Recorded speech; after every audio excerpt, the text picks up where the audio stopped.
ecológica de la economía y tenemos con nosotros a tres ponentes. ¿No se oye? Bien, bien. ¿No se oye bien? Puntualicemos. Ha decrecido el volumen.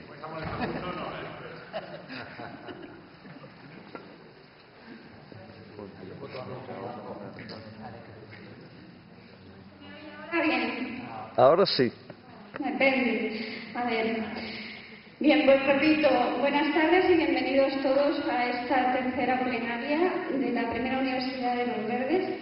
La plenaria se llama Soluciones Verdes para una transformación ecológica de la economía y tenemos con nosotros a tres ponentes. Como podéis ver en el programa había un cuarto ponente al que tenemos que excusar. Se trata de Miriam Kenneth del Green Economics Institute, que no ha podido estar hoy con nosotros. Sin embargo, sí que tenemos a los otros tres ponentes y voy a proceder a su presentación. En primer lugar, tenemos a Floren Marcellesi, que es coordinador del Centro Ecopolítica, ingeniero de caminos de profesión y especialista en cooperación internacional. Actualmente es el portavoz de Verdeac, los Verdes de Euskadi. En segundo lugar, tenemos a Philippe Lambert, que es coportavoz del Partido Verde Europeo y acaba de ser elegido eurodiputado belga de los Verdes en el Parlamento Europeo.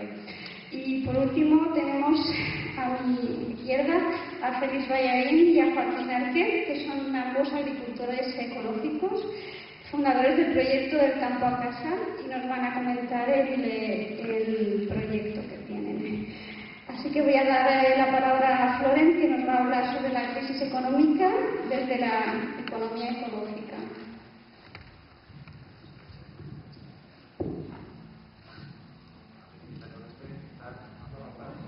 ¿Ya sí? Ahora. Va a ser eso.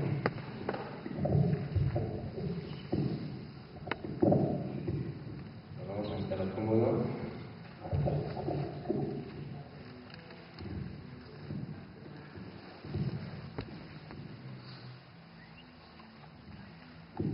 Bueno, para introducir esto, a mí me ha tocado hablar de la crisis económica, he visto desde el prisma de la economía ecológica y, bueno, ante todo, la mayoría de vosotros que conocéis como portavoz de Verdeac de Euskadi, pues en este caso voy a intervenir de una forma un poco diferente, porque voy a intervenir como coordinador del Centro de Ecopolítica. Me imagino que a vosotros, o a muchos de vosotros, todavía no os suena tanto, porque es un centro que se acaba de crear hace todavía poco. Pero bueno, para decir unas pocas palabras, se trata de un centro de formación, información, recursos e investigación sobre ecología política. Entonces, esto lo podéis encontrar en internet, que es el principal soporte que tiene hasta el momento, es ecopolítica.org. Así que en este marco intervengo yo.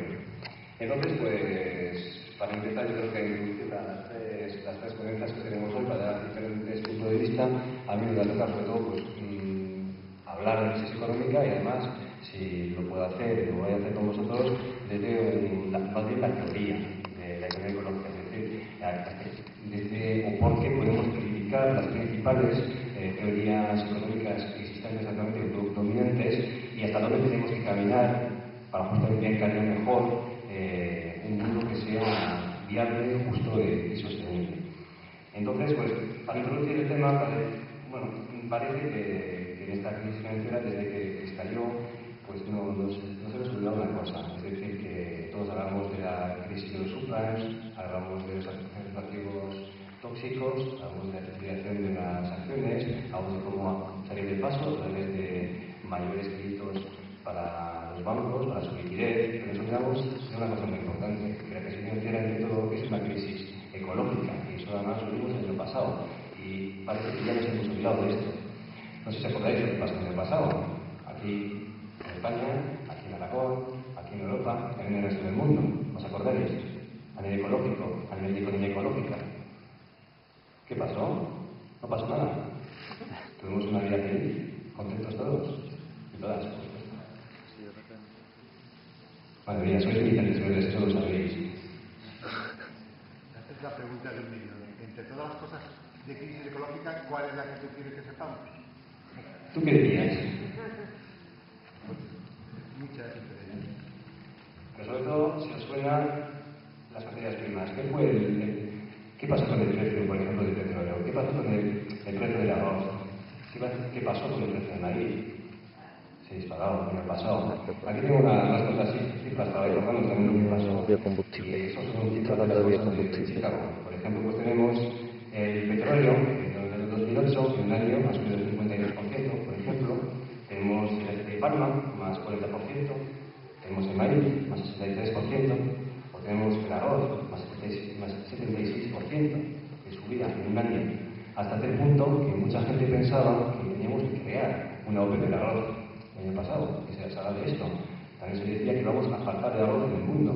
Eso provocó bastantes problemas, sobre todo en Asia.